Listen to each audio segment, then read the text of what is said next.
뭐냐 어릴 적에 일본 옷이랑 이렇게 음. 중고 옷이라고 가져다가 맞아요. 팔고 이러면 그런 집에 가서 있잖아.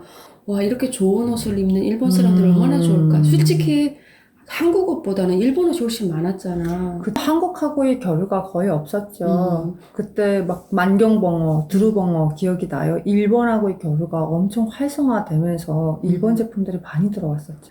나는 일본 식료품을 많이 사용해봤어요. 난 못 먹어봤다. 니 내보다 더 부르주하다. 나 못 먹어봤어. 난 일본은 아지나모토밖에 기억이 안 나. 그리고 내가 일본 자전거를 엄청나게 우리가 다 북한에서 막 사랑하고 대부분 중국 자전거보다는 일본 자전거 다 일본 사용하잖아. 자전거였죠. 언니 그 배에서 한 번씩 그 일본 갔다 오면 막 몇천 대씩 몇만 대씩 실어 갖고 오잖아요. 난 못 봤어 그런 거. 아, 그거를 못 봤어요. 저는 집이 청진항 근처다 보니까 배가 들어올 때 정말 몇천 대씩 몇만 대씩 자전거가 그 배에서 이렇게 부려져요. 한마디로 말해서. 그거를 봤어가지고. 근데 사실 우리한테 그 자전거를 다 팔지 않아요. 개별적으로. 근데 일본에서는 어물이래요. 그래가지고 그 어물을 처리해주는 비용을 받는데요. 아이고야. 어. 그러면 쓰레기 대신 그거 가져오는 거. 그런 셈이죠. 결국에는. 그리고 돈 받고 사람들에게 파는 옷도 건가? 굉장히 많이 갖고 왔었잖아요. 근데 그 옷들이 되게 새 옷들도 많았어요. 그래서 이렇게 새 옷인데 왜 버렸지? 라는 생각을 그때는 이해가 안 갔었는데 그치. 지금 생각해보니까 기어에 안 맞았던 거예요. 그러니까 얘네는 그 식이주라고 우리가 하잖아요. 그러면 그 의가 그냥 살기 위해서 입는 의가 아니라 패션용으로 입는 옷이었던 거예요. 그때 우리와는 다른 개념의 옷을 입고 있었던 거죠. 근데 너무 우리가 그 보는 기준에서 너무 멀쩡한 옷을 갖다 버리니까 일본이라는 나라에 대한 어떤 궁금증도 무지무지 있었던 것 같아. 난 우리 반에 정밀한애 집에 딱 갔어. 초청해서 갔는데 나 그런 집 생전 처음 들어가 봤잖아. 나 얼마나 걔네 집에서 나는 일본 향기부터 감성. 시작해서 그런지 너무 부러운 거야. 아, 진짜 옛날에 2000년도인가? 그때 아빠가 일본 무역을 하셨어요. 그래서가지고 우리 집 같은 경우는 엄마가 요리를 잘하세요. 그리고 즐기세요. 그러다 보니까 엄청 그 요리에 들어가는 조미료에 신경을 많이 쓰신단 말이에요.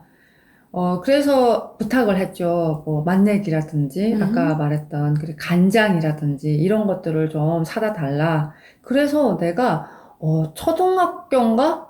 그때 처음으로 인스턴트 음식이라는 걸 먹어봤어요. 그게 라면이었거든요. 와, 근데 나는 환상이었어요. 그러니까 그때는 이게 국수인데 분명히 마른 국수인 거예요. 그리고 바로 저기만 뜨뜻한 물에다 딱 그 담그면 먹을 수가 있는 거예요.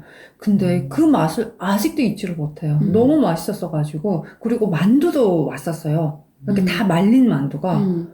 와, 난 그래서 어떻게 이런 걸 만들 수가 있지? 말린 만두? 네. 난 구경해 본 적도 없어 그런 거. 그거 역시 따뜻한 물에다 이렇게 탁 넣으면 바로 만둣국이 되거든요. 그리고 카레랑 왔었어요. 근데 저는 카레를 처음 봤었잖아요. 엄마가 그 카레를 냉장고 안에다 넣어 두신 거예요. 내가 보기에는 그게 초콜릿처럼 보였던 거죠. 그래가지고 그게 초콜릿인 줄 알고 한 움큼 떼어 먹었어요. 근데 이상한 막 한약 맛이 올라오는 거예요. 그래서 그때 혼나고 나서는 카레를 별로 안 좋아했었어요. 그리고 한동안 지나서 다시 뭐 중학교 6학년? 저희는 고등학교가 없었거든요. 중학교, 그러니까 지금으로 말하면 고3 때부터. 그때부터 그 맛을 조금씩 알아갔던 것 같아요. 그리고 와사비. 와사비에 대해서는 진짜 내가 할 말이 많아요. 이렇게 우리 오빠가 장난꾸러기였어요. 장난꾸러기였는데 내가 아침잠이 많아요. 계속 늦잠을 자니까 엄마가 오빠한테 동생을 가서 깨우라고 했나 봐요. 오빠가 발로 걷어차고 이랬는데 뭐 그러거니 말거니 누워 잤나 봐요. 와사비를 갖고 와가지고 이게 사람이 들숨 날숨을 쉬잖아요. 근데 거기에 맞춰서 와사비를 그 언니가 냄새만 맡아도 되게 찌릿찌릿하잖아요. 코에다 짠 거야? 들숨할 때 그 와사비 있잖아요, 언니. 그 바람을 쐬어 넣고 그다음에 또 날숨할 때는 이렇게 쫙 빼고 이런 식으로. 내가 벌떡 일어났더래요. 가만히 앉아있더니 이렇게 아무렇지도 않게 일어나서 세수하더래요. 네. 놀란 거지. 그게 쎄한 너무 공기가 놀란 들어가니까. 근데 나는 그러니까 그런 궁금증이 생기는 거예요. 기국자들은 이렇게 좋은 생활을 항료하다가 어떻게 북한이란 나라에 왔을까? 음. 그 사람들이 그 생각이 너무너무 궁금한 거예요. 나도 왜 궁금해. 왔을까? 나도 궁금해. 그러니까 북한에 속아서 온 거지. 그 제일 교포들이 북한으로 60년대 말 70년대 초에 햄버거를 먹다가 맥도날드가 있었대, 이야, 일본에. 진짜. 스테이크점이 있었대. 고기를 썰다가 스테이크를 썰어 먹던 사람이 만경봉어를 타고 이렇게 딱 그 항에 도착했을 때 북한 사람들을 본 광경에 대해서 설명을 했거든. 네. 근데 자기는 그 일본에서 양산을 예쁜 거를 쓰고 다니셨대. 우산도 몇 개를 가지고 오셨다는 거야. 근데 북한 사람들이 이렇게 왔는데 우비 같은 거를 시커먼 비닐방막을 쓰고 심지어 고무신에다가 집신까지 신고 있더라는 거야. 야, 70년대. 그때가 언니, 그 노래가 나왔을 때, 터저를 다져라, 힘차게 다져라. 예, 이럴 때예요, 북한이. 그러니까 일하는 노동력이 필요하니까 거짓말해가지고 진짜. 일본에서 사람들 데려오고. 그러니까 한 사람들의 인생을 송두리째 박살냈잖아. 근데 그 달콤한 거짓말에 속아서 온 거네. 근데 그렇지. 똑똑한 귀국자들은요, 전원이 귀국을 하지 않고 나눠서 귀국을 했대요. 그래서 너희가 만일에 그 북한에 갔을 때 잘 먹고 잘 살면 서서 찍은 사진을 보내고, 그리고 못 먹고 못 살면 앉아서 찍은 사진을 보내라고 약속을 하고 북한으로 똑똑하다. 보냈대요. 근데 일본에 사진이 왔는데 누워서 찍은 사진이 왔더래요. 앉아서 찍은 사진이 아니고 누워 찍은 사진이 왔더래요. 얼마나 놀랐겠어요. 오지 말라는 거지. 그쵸, 언니. 아, 정말. 못 먹고 못 사는 정도가 아니라는 거지. 거의 죽을 맛이라는 거죠. 그치.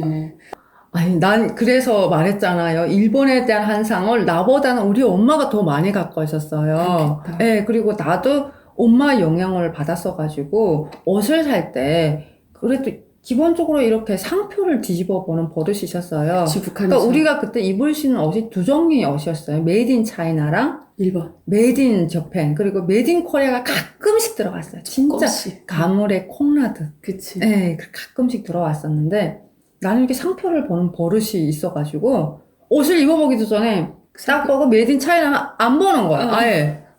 우리 북한에서는 다 그랬지. 맞아요. 그 엄마가 되게 일본 감성을 좋아했어. 그래서 이번에 왔잖아요.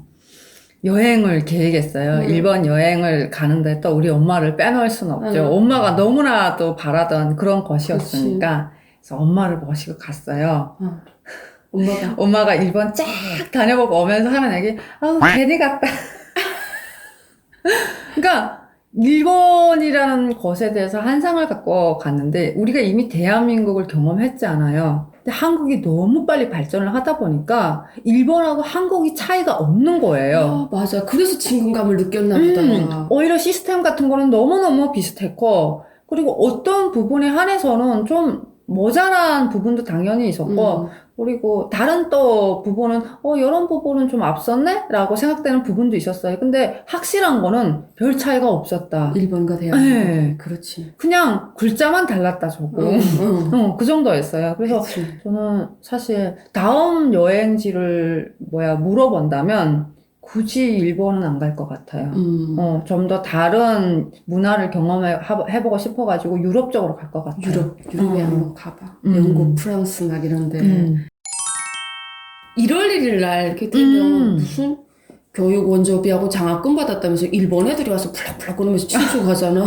그때마다 네. 주장화도 달고 오고 걔들이 노래 부르고 일본에서 사는데 조선이라는 북한이라는 나라에까지 와서 김일성 찬양하고 가잖아. 나가 조선인 학교에 대해서 모를 때는 쟤네는 왜 일본이라는 나라 좋은 데서 사는데 북한에 와서 김일성 막 찬양하고 노래 부르고 그럼에도 불구하고 또 다시 일본에 가서 사는 저 사람들의 삶이 너무너무 궁금했거든. 그 설맞이 공연 때 나오면 설맞이 공연에는 예술하는 애들이 대부분 많이 나오잖아. 그래서 상태가 그래도 좋은 애들이 많이 뽑혀 나가는데 그럼에도 불구하고 일본에서 온 애들은 훨씬 그 발음 어눌하면서도 얼굴은 더 포동포동해. 잘 먹고 잘 사는 것 같아. 왜 돈 보내주는지. 김일성, 김정일 위대성 교육을 받고 그렇죠. 똑같은 교육을 받는다는 거야. 왜 그런 걸 일본이 묵인하고 왜 일본에서 사는데 그런 교육을 일본인 학교 보내면서 받게 하지? 이게 하나의 단체예요. 그러니까 저청년이라고 들어봤죠. 들어봤지. 그러니까 나도 여기에 대해서 좀 아는 이유가 우리 아빠가 그 교육원조비 장학금을 보내준 회사에서 일했어요. 그러니까 아빠가 그 교육원조비를 보내준데 일조했던 사람인 거예요. 어떻게 보내주는 거야? 그러니까 나라에서 수산물을 잡아들여요.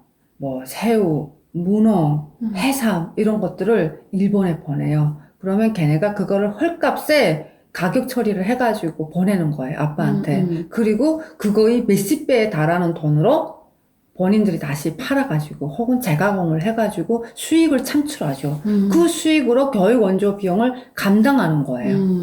거의 북한의 해산물은 뭐지? 교육 원조비에 다 들어갔다. 이렇게 말해도 과언이 아닐 정도로 북한에서 그런 식으로 총련이라는 단체를 만들어 놓고 어떤 일본에서 영향력을 행사하려고 했나 봐요. 근데 요즘 그 총련에 들어가는 돈이 점점 작아지거든요.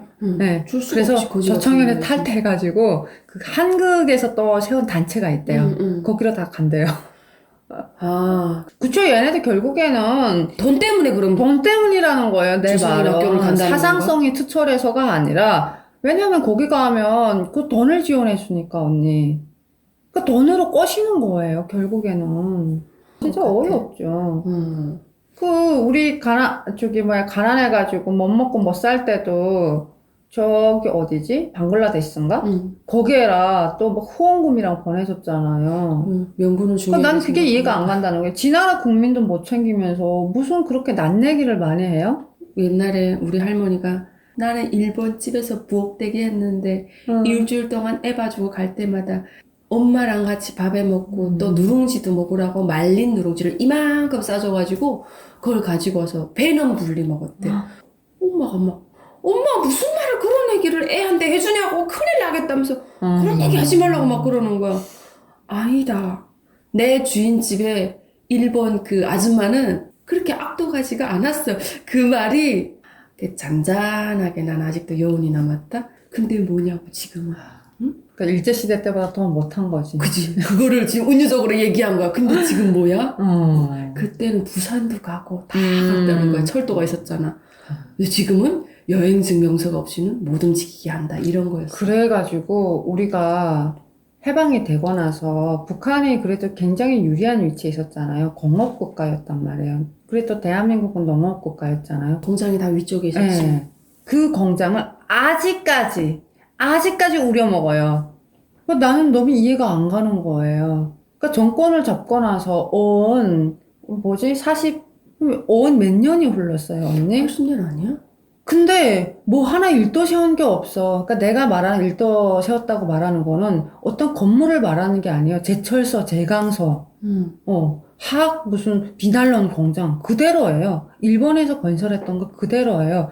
그 심지어는 우리 철도가 다니잖아요. 북한 같은 경우에는 뭐 여기처럼 비행기도 없고 그리고 차도 도로도 안 좋아요. 그래서 차가 다닐 상황도 안 해요. 유일하게 운송수단이 철도란 말이에요. 근데 철길 레루가 일본 그 외정 때 깔았던 레루라서 다 들고 일어나는 거예요. 언제 전복 사고가 일어나도 전혀 이상하지 않는 않지. 상황인 거예요. 그럼에도 불구하고 난 그래서 너무 이해가 안 가요. 그러니까 1945년 이전에 젊은 시절을 보냈던 30년, 20년대 태어났던 그 할아버지들은 이 체제가 뭔가 많이 잘못됐다는 것을 너무 잘 알고 있는 거예요. 왜냐면 외정 시기를 겪었고, 그리고 그 북한이라는 김일성 시대를 지금 겪어보다 보니까 두 시대를 항상 비교해서 설명하면서 그래서 옛날에 할아버지들이 반동이 많았다 그랬잖아. 할아버지들이 발언을 잘못하고 할머니들이 발언을 잘못해서 그때 시기에 많이 잡혀갔던 거야. 왜냐하면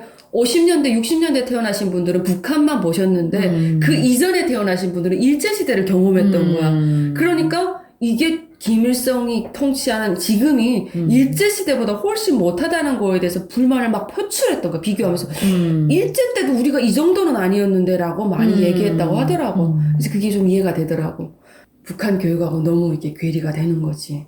어쨌든 어느 한순간에 완전 확 꼬꾸라졌어, 북한이. 그 꼬꾸라진 시점에 대해서는 내가 너무 어릴 적이라서 뭐라고 평가하기가 좀 그런데 내가 철이 들고 나서는 그냥 좀 이상한 북한이었어요. 뭐 하나 제대로 생산하는 게 없고 요즘 들어서 그 식료품은 엄청 많이 생산을 하거든요. 근데 그 기계를 북한에서 만든 게 아니라 독일에서 다 수입해 가지고 왔대요. 그래서 빵이랑 제법 맛있어요. 그리고 또 비싸게 팔아요, 국가가. 그러니까 이제는 국가가 돈이 된다고 생각하는 부분에 한해서 국민들을 상대로 장사를 하기 시작한 거예요. 그러네. 개인들은 사업을 못하게 막으면서 국가는 그 무슨 이렇게 상표 같은 거를 찍어가지고 그 상표가 붙은 제품만이 시장에서 팔릴 수가 있거든요. 또 엄청 또 비싸게 팔아요. 그렇다면서 그 중국 사람들이 투자를 하고 공장 기계 같은 거를 많이 투자하게끔 유치하잖아. 그리고 투자한 사람의 발목을 잡을 수 있는 어떤 건덕지를 하나 딱 마련하면 그 사람을 블랙리스트에 올려다 버리고 초청장을 안 보내. 그리고 쫓아보내고 그럼 누구 거래?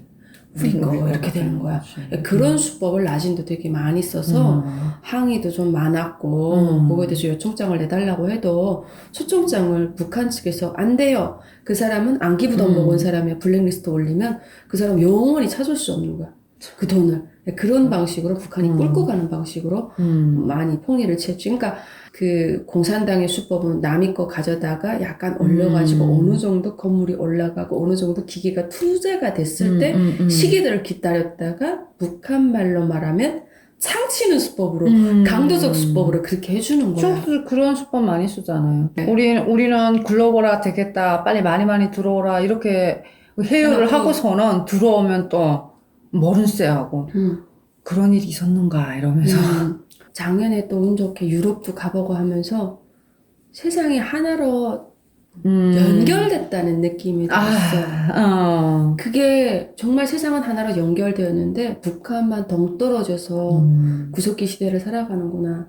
내가 일본에서 돌아올 때 아침에 그 앞에서 우리 아이들이 다 있으니까 택시를 탔어. 택시 타고 지하철 딱 내려오니까 지하철 쭈르륵 타고 그 간사이 공항까지 도착한 거야. 그 공항에서 몇 분 안 걸어서 비행기로 올라탔어. 그 비행기 올라타니까 비행기 쭈르륵 내렸더니 남편 차량을 픽업한 그 자동차 브랜드사에서 또 자동차를 가지고 그 공항 터미널 1터미널 앞에까지 그 도착했습니다 하면 그냥 기다리면 딱 앞에 세우다 줘. 주정차 하는데. 그래서 그냥 캐리어만 탁탁탁 싣고 운전해서 집에 오니까 어떻게 지하 주차장 쫙 들어왔어. 그러면 거기서 캐리어를 내려서 집에까지 가니까 내가 그날 토탈 1000보도 안 걸은 거야. 1000걸음도 안 걸었어. 일본에서 출발해서 미처 1000걸음도 걷지 않았는데 우리 집에까지 올라왔다는 사실에 저녁에 너무 충격받아서 너무 충격받았잖아. 그날 올라오면서 세상이 연결되어 있는데 북한만 저렇게 멀리 떨어져 있구나. 이런 따로 놀죠. 따로 노는구나. 이런 생각에 좀 슬픔과 그 어떤 벅찬 마음이 같이 공존하는 그런 느낌을 받으면서 일본에서 돌아왔던 것 같아. 그래서 그때 생각한 게 열심히 돈을 더 많이 벌자. 그래서 조금 더 여유롭게 또 여유가 생기면 다른 나라도 많이 가보고 경험을 쌓자. 너무 좋죠. 너무 좋았어. 그래서 한국이라는 나라에 사니까 굳이 비자라는 거 발급받지도 않고 비행기 티켓만 딱 끊고 일사불란하게 딱 일본 갔다가 한 3박 4일하고 바로 돌아올 수 있는 이런 경지에 놓여서 이렇게 살 수 있다는 게 너무 행복했고 우리 아이들 막 일본이 좋았다는 거야. 얘들은 편의점에 가서 음료수만 털어먹고 맛있지 언니? 단거 맛있지? 언니 이거 음료수 맛있어 먹어봐. 여기에 너무 뿅이 간 거야. 나는 기차 탈 때도 막 벌벌벌벌 떨면서 추워가지고 나 방학 갔다 내려올 때도 너무 자고 싶은데 자리 못 차지하면 구석에서 내가 똥복 입고 교대제를 자잖아. 이렇게 밑에 들어누워서. 그것도 언니 그 또 짐을 도둑질 해갈까봐 교대제로 한명 지키는 사람이 있어야 돼요. 예. 근데 잠을 못 이기니까 우리가 막 누워서 교대제로 자잖아. 이렇게 막 모자까지 뒤집어 쓰고 쓰레기 더미에 누워 자고 구르면서 자잖아. 그런 삶을 나는 살았단 말이야. 17살부터. 이런 삶을 살다가 우리 아이들을 이렇게 딱 보는데 아무 생각 없이 일본에 어린애들이 날아가는 이 세상을 산다는 게 어느 나라에서 태어나느냐에 따라서 삶의 질이 확 달라져. 근데 우리 아이들 보는데 막 질투가 느껴지는 거야. 내 10대는 얘들 10대는 그게 다른 거야. 그래서 아무리 말해도 모르지. 너네는 참 행복한 세상에서 태어났어. 이거는 북한을 경험해보지 못하고 북한을 이론으로 배운 사람들은 절대 이해할 수가 없어요. 그러니까 북한이 좋은 부분도 있지 않니? 당연히 있죠. 북한에 가서 살라고 해요. 그 좋은 부분을 누리면서. 그러니까 우리가 흔히 말하잖아요. 이론이랑 그 경험이랑은 너무 차이가 심하다고. 우리는 몸으로 그거를 체험했잖아요. 다시 하기가 어렵지. 너무 끔찍하죠, 언니. 몰라서 거기 다시 했지. 가라가면 정말 지옥으로 가는 것 마냥 발걸음이 안 떨어질 것 같아요. 못 살지. 어. 넷플릭스 없고 영화 못 보고. 넷플릭스는 둘째예요, 정기 언니. 없고. 아니, 그런 건 둘째예요. 나는 기본권마저 지켜지겠는지가 솔직히 궁금한 거죠. 그러니까 우리가 흔히 말하는 사람으로 태어났으면 그 행복할 권리, 그리고 자기의 목숨을 보존할 권리, 뭐 이런 돈을 지킬 권리, 이런 게 있잖아. 몇 가지 권리가 있잖아요. 그게 북한에서는 하나도 보장이 안 되잖아요. 그러니까 그 나라는 설계 자체가 잘못됐어. 가만 보면. 잘못돼서 이상해. 어쨌든. 그 많은 북한 주민들은 알아. 개혁개방만이 답이다. 음. 모르는 사람은 없어. 음. 많은 사람들이 다 그렇게 얘기하고. 그러니까 많은 사람, 개혁개방을 하면 많은 사람들이 좋죠. 한 사람만 나쁘고. 다 알아. 북한의 일반적인 사람들이 무지렁이 같은 사람들도 개혁개방하면 우리 잘 살아. 잘 살아. 개혁개방하면 근데 미국 놈이 우리를 넘보기 때문에 잡아먹는데 그래서 우리 개혁개방 못해. 요렇게 끝나는 거야. 미국이 어쩌지도 않는데 관심도 없지. 하여튼 그래서 그런 마음가짐을 새롭게 정리하고 왔던 것 같아. 근데 외국 나가면 애국자가 되는 것 같아. 그쵸, 언니. 그리고 내가 사는 삶이 참 좋구나. 막 조금만 있으면 막 집에 오고 싶고 그 집에 오면 또 소위 좋기는 했지만 집에 딱 돌아오는 순간 그 누리는 안정감이라고 해야 되는가? 따뜻한 내 집이 기다리고 아이들이 기다리고 돌아갈 수 있는 곳이 기다리고 감사하자. 그 다음날부터는 막 의욕이 충천해 있고 그런 거를 경험해 보면서 여행은 가끔 드문드문 그런 활력을 북돋아 주는 데서 좀 좋은 것 같아.